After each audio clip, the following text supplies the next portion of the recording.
Good morning friends, welcome back to my channel.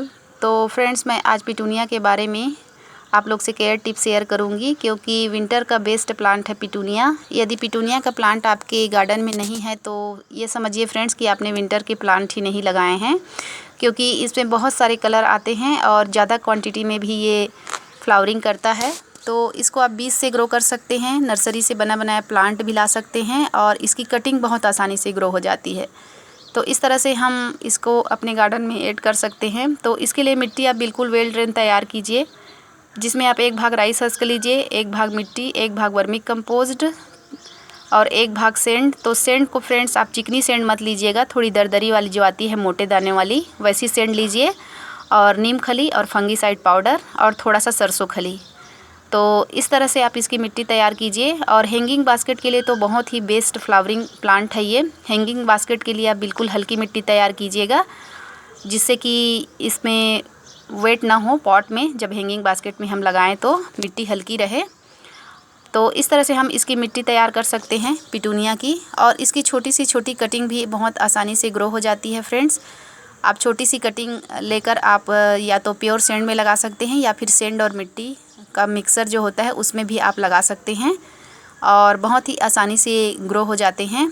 और मैंने भी अपने गार्डन में बहुत सारे जो बेबी प्लांट लाए थे और जैसी ही उनकी ग्रोथ बढ़ती गई, मैंने उसकी कटिंग ले लेकर अपने गार्डन में बहुत सारे प्लांट तैयार किए हैं। तो चलिए फ्रेंड्स, इसके पॉट के बारे में बात कर लेते हैं कि किस तरह के पॉट में हमें पिटूनिया के प्लांट को लगाना चाहिए। तो फ्रेंड्स, इसको आप ज़्यादा गहराई वाले पॉट में मत लगाइएगा। तो इसकी कटिंग देख लीजिए पहले किस तरह से हम कटिंग को लगा सकते हैं। तो आप इतनी छोटी सी छोटी कटिंग लीजिए और इतनी बड़ी कटिंग लीजिए कि नीचे की 2 पत्तियां आप रिमूव कर सके, क्योंकि वो नोड एरिया होता है और वहीं से रूट्स डेवलप होती है। तो इस कटिंग को देखिए फ्रेंड्स, मैं इसी गमले में लगा रही हूँ। इतनी छोटी कटिंग है क्योंकि मेरे पास बहुत सारे प्लांट हो गए हैं। आप चाहें तो उसी पॉट में भी लगा सकते हैं जिसमें आपका प्लांट है। तो मैं ये वाइट वाला है, इसी में मैं ये पर्पल कलर वाला लगा रही हूँ। तो बस आपको कुछ नहीं करना है, मैं तो बस इसी तरह से लगाती हूँ मिट्टी में, बस इस तरह दबा दूँगी हल्के हाथों से। और इसकी मैं अपडेट भी आपको दूँगी बाद में कि ग्रो हुई है कि नहीं हुई है। देखिए इस पॉट में मैंने लगाया है वाइट वाले में।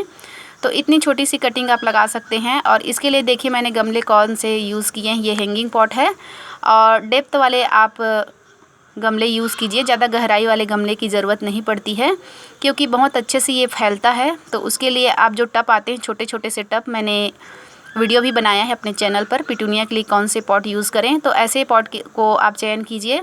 और देखिए मैंने कितने सारे ग्रो बैग में, ग्लासेस में, कप्स में, मैंने डिस्पोजल ग्लासेस में भी बहुत सारे प्लांट तैयार किए हैं और सबकी ग्रोथ बहुत अच्छे से हो रही है। तो मैं आपको दिखाती हूँ फ्रेंड्स कि किस तरह से मेरे प्लांट की ग्रोथ हो रही है। देखिए इसमें 3 प्लांट लगा हुआ है और इसकी ग्रोथ बहुत अच्छी है। और इसे मैंने मिट्टी और सेंड दोनों मिक्स जो है उसी में लगाया है। मैंने थोड़ा सा मिट्टी लिया है, आधा भाग मिट्टी और आधा भाग सेंड करके मैंने लगाया है। और देखिए कितने अच्छे से सभी प्लांट मेरे तैयार हो रहे हैं। और जब इनकी ग्रोथ अच्छे से बढ़ जाएगी तो मैंने पॉट ख़रीद कर लाए हैं, उसमें मैं इनको शिफ्ट करूँगी। तो अभी तो छोटे छोटे हैं, तो अभी मैं इसी में रहने दूंगी। तो फ्रेंड्स, इसको आप छोटे से छोटी कटिंग भी आसानी से अपने गार्डन में लगा सकते हैं। यदि आप 4-5 प्लांट नर्सरी से ख़रीद कर लाते भी हैं तो उसकी छोटी छोटी कटिंग लेकर आप बहुत सारे ढेरों प्लांट अपने गार्डन में तैयार कर सकते हैं। तो ये तो हो गई फ्रेंड्स कि किस तरह से हम इसकी कटिंग लगाएं अपने गार्डन में और ज़्यादा से ज़्यादा प्लांट तैयार करें। और इसमें इंसेक्ट अटैक भी होता है फ्रेंड्स, फंगस का शिकार बहुत जल्दी होता है। जो हमारा पिटूनिया का प्लांट है इसमें फंगस बहुत जल्दी लगते हैं। तो फंगीसाइड पाउडर का स्प्रे आप ज़रूर करते रहिए और मिट्टी में फंगीसाइड भी मिलाइए। और ओवर वाटरिंग की वजह से ही पिटूनिया का प्लांट, सबसे मेन रीज़न होता है पिटूनिया में ओवर वाटरिंग से ही प्लांट ख़राब होता है। तो आप ओवर वाटरिंग बिल्कुल ना करें। और जब फ्लावरिंग हो जाती है इस तरह से, तो इन फ्लावर को आप कट करके हटा दीजिए।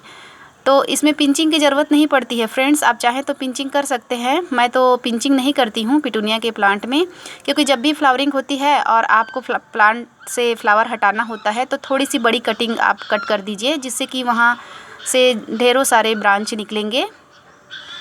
और इंसेक्ट अटैक भी होता है। मेरे कुछ प्लांट में अभी कैटरपिलर का भी अटैक हो गया था, जो मेरे प्लांट बिल्कुल ख़राब कर दिए थे।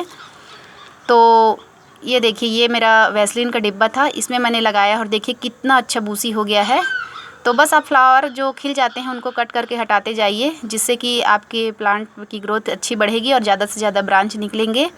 तो इंसेक्ट अटैक भी होता है, उसके लिए आप इंसेक्टिसाइड अप्लाई कीजिए। मेरे एक प्लांट है वाइट कलर का जो मैं सबसे पहले अभी फ्लावरिंग जिस पे हुई है दिखाई हूँ, वो मेरा कटिंग से लगा हुआ मेरा प्लांट है। और उसकी मदर प्लांट मैं अभी दिखाऊंगी आने वाले अभी वीडियो में आगे।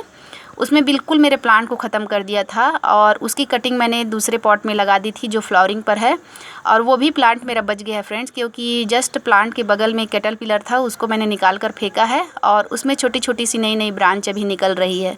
तो आप बिल्कुल ध्यान देते रहिए कैटरपिलर, क्योंकि इस समय गार्डन में मेरे यहाँ भी कुछ ज़्यादा ही हो गए हैं, तो मैं केयर करते रहती हूँ और निकाल कर फेंकते रहती हूँ। तो हम इतने मेहनत से प्लांट तैयार करते हैं और कीड़े मकोड़े ख़राब कर देते हैं तो बहुत ख़राब लगता है, क्योंकि नाइट में ही कीड़े ख़राब करते हैं प्लांट को। और ये देखिए येलो कलर वाले हैं, इस पर फ्लावरिंग नहीं हुई है। और ये जो वाइट वाले जो मैंने दिखाया है उसी की मदर प्लांट है। देखिए मेरे प्लांट की क्या हालत है, पूरा कैटरपिलर पूरा ख़राब कर दिया था और यह मिट्टी में दबा हुआ था जड़ के पास। तो मैंने केयर किया और निकाल कर फेंका, और उसके बाद देखिए इसमें छोटी छोटी सी न्यू ब्रांच आ रही है। मतलब मेरा ये प्लांट सही समय पे मैंने देख लिया तो बच गया है प्लांट, और 3-4 नई ब्रांच आ रही है। तो लगता है कि ये प्लांट आगे ग्रो हो जाएगा, अच्छे से ग्रोथ पकड़ लेगा।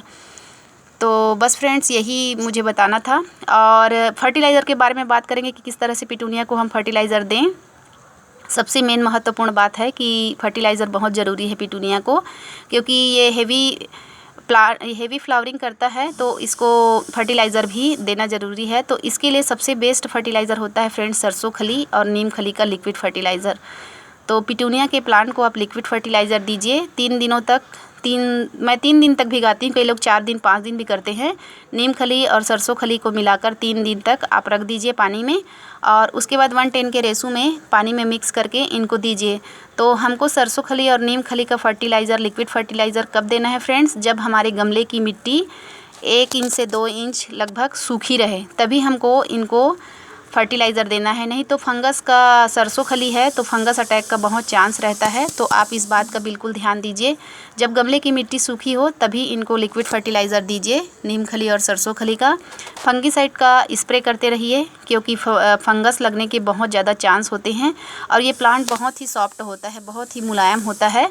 तो इस तरह से हम अपने पिटूनिया के प्लांट की ग्रोथ भी बढ़ा सकते हैं। और ग्रोथ बढ़ाने के लिए फ्रेंड्स इसमें आप 3-4 दाने DAP के भी डाल सकते हैं। तो फिर मिलते हैं फ्रेंड्स, बाय बाय।